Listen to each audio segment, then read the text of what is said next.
Friends, आज की इस वीडियो में हम डिस्कस करेंगे एक खास विटामिन के बारे में जिसका नाम है विटामिन B12। दोस्तों, विटामिन B12 क्या होता है? ये विटामिन B12 हमारे को किन किन सोर्सेज के माध्यम से बॉडी को मिलता है, और जब हम एक्सटर्नल सोर्सेज के द्वारा विटामिन B12 को लेते हैं तो ये किस तरीके से हमारे ब्लड के अंदर अवशोषित होकर पहुंचता है, इसकी पूरी प्रक्रिया आपको बताने की कोशिश करेंगे और इसके कारणों पे भी चर्चा करेंगे जिस कारण से आपके अंदर विटामिन B12 की कमी पैदा होती है और नेचुरल तरीके से उस विटामिन B12 की कमी को हम कैसे पूरा कर सकते हैं। यही वीडियो का टॉपिक रहेगा, तो इस वीडियो के साथ आप जरूर बने रहिए। दोस्तों, मैं हूं डॉक्टर रामदेव लमोरिया, एक होम्योपैथी कंसल्टेंट जो कि अपनी प्रैक्टिस 17 ईयर से जोधपुर राजस्थान में कर रहा हूँ। दोस्तों, विटामिन B12 सभी ने अब इसका नाम सुना हुआ होगा, लेकिन विटामिन B12 हमारे को एक्सटर्नल सोर्सेज से लेना पड़ता है। यानी कि एक ये इसेंशियल विटामिन्स है जिसको हमारे को दूसरी चीज़ों पे डिपेंड रहना पड़ता है, यानी कि बॉडी इसको फॉर्म नहीं कर सकती, इसको बना नहीं सकती। और एक ये वाटर सोल्यूबल विटामिन होता है। इसका बॉडी के अंदर हमारे काम होता है कि हमारा जो भी DNA होता है, जो सेल्स होती है, जो कोशिकाएं होती है, उसका जो रेगुलेटरी फंक्शन जो DNA करता है, उसका काम बनाने का काम होता है विटामिन B12 उसमें बनाने में मदद करती है। दूसरा काम इसका होता है दोस्तों, जो हमारी नसें होती है, नर्व सिस्टम होता है, उसको बनाने के अंदर, उसको मेंटेन करने में मदद करती है विटामिन B12। यानी कि इसका बहुत मोस्ट फंक्शंस हो गया, आपकी जो सेल्स होती है उसके अंदर DNA को बनाना, दूसरा होता है उसकी अपनी जो नर्वस सिस्टम है उसको फंक्शन करने के लिए, उसको बनाने के नर्व सेल्स को बनाने में मदद करती है विटामिन B12।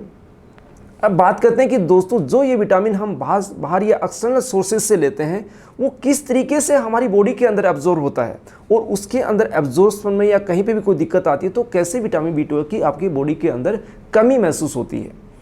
दोस्तों, विटामिन B12 हमारे को जो सोर्सेज मिलते हैं, खास तौर से सोर्स होता है नॉन वेज।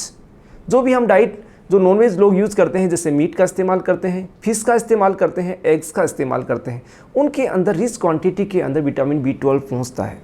इसके साथ में दूसरे जो सोर्सेज होते हैं वो होते हैं आपके डेयरी प्रोडक्ट्स। डेयरी के अंदर आपका मिल्क, आपका चीज़, योगर्ट, इनके द्वारा भी आपको विटामिन B12 की पूर्ति होती है। इसके अलावा कुछ ऐसी यीस्ट होती हैं जिनकी से भी आप ये ले सकते हैं, और इसके अलावा आजकल मार्केट के अंदर कुछ फोर्टिफाइड सीरियल्स होते हैं जिनके अंदर विटामिन B12 ऐड किया होता है, उनके माध्यम से भी आपको विटामिन B12 बॉडी को मिल सकता है। अब बात करते हैं कि ये विटामिन या जो खान पान के द्वारा हम जो भी चीज़ें खाते हैं उनके द्वारा हमारी बॉडी के अंदर विटामिन B12 कैसे पहुँचता है। दोस्तों, जैसे ही कोई भी खान पान के अंदर चीज़ें इस्तेमाल करते हैं वो हमारे मुँह के अंदर पाचन का काम स्टार्ट हो जाता है, हमारी लार उसको डाइजेस्ट करती है, वो डाइजेशन के प्रोसेस के तहत स्टोमक या आमाशय तक पहुंचता है खाना, और आमाशय के अंदर जो हाइड्रोक्लोरिक एसिड सिक्रीट होता है, जो एसिड सिक्रीट बनता है, वो उस खाने को और पचाता है। और वहाँ पर एक हमारे जो आमाशय है उसकी झिल्ली के अंदर एक कुछ पैराइटल सेल्स बोलते हैं, एक इस तरीके का लिक्विड सिक्रीट होता है या एक ऐसी प्रोटीन सिक्रीट होती है जो डाइजेशन स्टोमक में एसिड के द्वारा होता है। वहाँ पर विटामिन B12 रिलीज होती है, उसको वो प्रोटीन बाइंड करती है, उसको जोड़ लेती है। उसको जोड़ने के बाद वो खाना पचा हुआ आगे प्रोसेस में आता है, आपकी आंतों में जाता है, और छोटी आंत के लास्ट हिस्से जिसमें हम इलियम बोलते हैं, उस पार्ट के अंदर वो जो आपका प्रोटीन था जिसको इंट्रिंसिक फैक्टर भी बोलते हैं, वो आपके एब्जॉर्प्शन में मदद करता है। यानी कि वो विटामिन B12 के साथ अगर वो नहीं जुड़ता है तो आपकी विटामिन B12 आपको नहीं मिलती है। और वो अगर सही तरीके से आपका जो स्टोमक के अंदर प्रोटीन सिक्रीट होता है जिसको इंट्रिंसिक फैक्टर बोलते हैं, वो अगर जुड़ जाता है तो आपकी आंत के अंदर ये आसानी से आपकी ब्लड में विटामिन B12 चला जाता है। यानी कि ये इसका प्रोसीजर होता है। इस प्रोसीजर के अंदर कहीं पर भी कोई दिक्कत आती है तब आपको विटामिन B12 की कमी होने लग जाती है। नॉर्मली विटामिन B12 की जो रेंज होती है दोस्तों, 0.4 माइक्रोन ग्राम से लेके 2.8 माइक्रोन ग्राम तक डेली रिक्वायरमेंट होती है। एक ये रेंज है।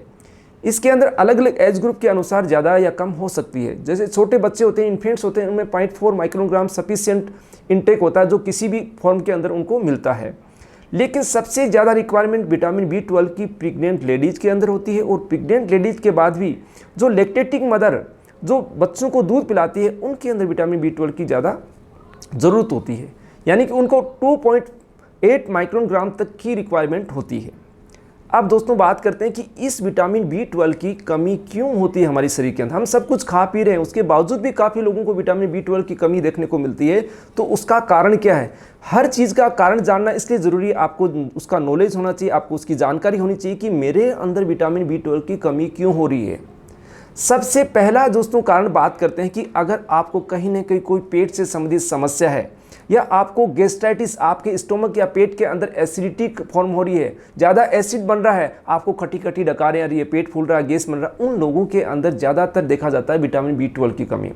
क्यों? उसका कारण क्या होता है? उसका कारण ये होता है कि आपके अंदर गैस्ट्राइटिस होने के कारण, आपकी जो आमाशय की झिल्ली है उसमें सूजन आने के कारण एसिड ज़्यादा बनता है और वहाँ पर सूजन बनने लग जाती है। उस सूजन की वजह से इंट्रिंसिक फैक्टर, जो मैंने आपको अभी बताया कि प्रोटीन जो सीक्रेट होती है वो प्रॉपर नहीं हो पाती है, और जो आपका रिलीज होती है विटामिन B12 उसको जोड़ नहीं पाती है।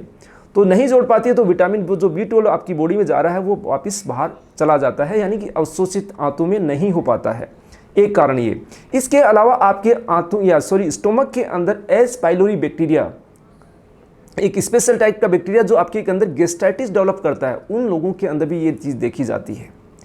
एक खास टाइप के बारे में, एनीमिया के बारे में डिस्कस करें, जिसको पर्निसिस एनीमिया बोलते हैं। इसके अंदर क्या होता है कि आपके जो आमाशय है उसके अंदर जो प्रोटीन जो बनती है, जिसको इंट्रिंसिक फैक्टर बोलते हैं, वो नहीं बन पाता है। उस कारण से आपकी विटामिन B12 बॉडी के अंदर एब्जॉर्ब ही नहीं हो पाती, वो इसको बोलते हैं पर्निसिस एनीमिया।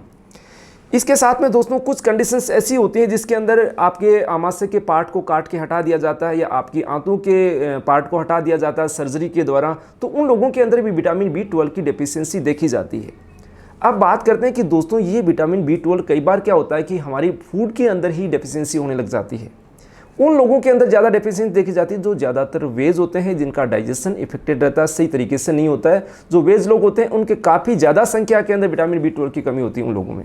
तो नॉनवेज होते हैं उनके अंदर विटामिन B12 की डेफिशिएंसी कम देखी जाती है, क्योंकि उनके जो सोर्सेज होते हैं वो रिच क्वांटिटी के अंदर विटामिन B12 को रखते हैं। इसके साथ में दोस्तों कुछ मेडिसिन होती है डेली रूटीन में जिनको हम यूज़ करते हैं, जैसे एंटा एसिड, जिसको एसिडिटी होती है, गैस्ट्राइटिस की प्रॉब्लम, तो वो एंटासिड का इस्तेमाल करते हैं। और एंटा एसिड का मतलब है कि वो एसिड को सिक्रेशन को रोकती है। जैसे ही एसिड का सिक्रेशन रुकेगा, आपका कम होगा, तो आपका जो डाइजेशन जिस फूड के द्वारा रिलीज होना चाहिए विटामिन B12 वो खाने के द्वारा रिलीज नहीं हो पाता, तो अपनी बॉडी को वो नहीं मिल पाता है। इसके साथ में कुछ जैसी पेप्टिक अल्सर जो होते हैं, अंदर अल्सर बन जाते हैं, उनके जो ट्रीटमेंट यूज़ की करते हैं, या कई बार डायबिटीज़ के जो लोग होते हैं उनके अंदर metformin first line of treatment use की जाती है दवाइयाँ, वो भी आपके विटामिन B12 की डेफिशिएंसी को पैदा करने में मदद करती है। इसके अलावा दोस्तों जो लोग अल्कोहल ज़्यादा इस्तेमाल करते हैं, जिनको अल्कोहल की वजह से गैस्ट्राइटिस, या जो लोग स्मोकिंग ज़्यादा करते हैं, उनके अंदर भी विटामिन B12 की डेफिशिएंसी देखी जाती है। अब दोस्तों इस विटामिन B12 की डेफिशिएंसी को हम नेचुरल तरीके से कैसे यूज कर सकते हैं, या उसको कमी को कैसे पूरा कर सकते हैं, तो सबसे पहली चीज़ है कि आप जिन लोगों के अंदर गैस्ट्राइटिस की प्रॉब्लम है, जिन लोगों को आमाशय के अंदर सूजन की समस्या, पेट फूलने की या गैस बनने की, एसिडिटी की समस्या है, वो अपना प्रॉपर समय पे या सही समय पे उस चीज़ का ट्रीटमेंट करवाएं, जिससे आप जो भी आप मिल्क प्रोडक्ट या नॉन वेज है, वेज है, जो भी ले रहे हैं, उससे आपको विटामिन B12 मिल पाएगी। या जो भी आप मेडिसिन इस्तेमाल करते हैं, आपको उसका नॉलेज होना चाहिए कि आप कौन सी दवा इस्तेमाल कर रहे हैं, तो उसके साथ आपको विटामिन B12 का एक्सटर्नल सोर्सेज भी आप यूज़ कर सकते हैं। दोस्तों नॉर्मल सोर्सेज मैंने अभी आपको बताया कि आपको नॉन वेज से ज़्यादा विटामिन B12 मिलती है। वेज के अंदर भी आप अगर उसको पूरी तरीके से कंज्यूम करना चाहते हैं तो मिल्क प्रोडक्ट या डेयरी प्रोडक्ट का इस्तेमाल करें, लेकिन उसके लिए आपका डाइजेशन का प्रॉपर होना ज़रूरी है। या फिर आपके कहीं आंतों में कोई प्रॉब्लम है, आंतों में कोई सूजन है, उसका सही समय पर इलाज करें, जिससे आपको विटामिन B12 की कमी महसूस नहीं हो।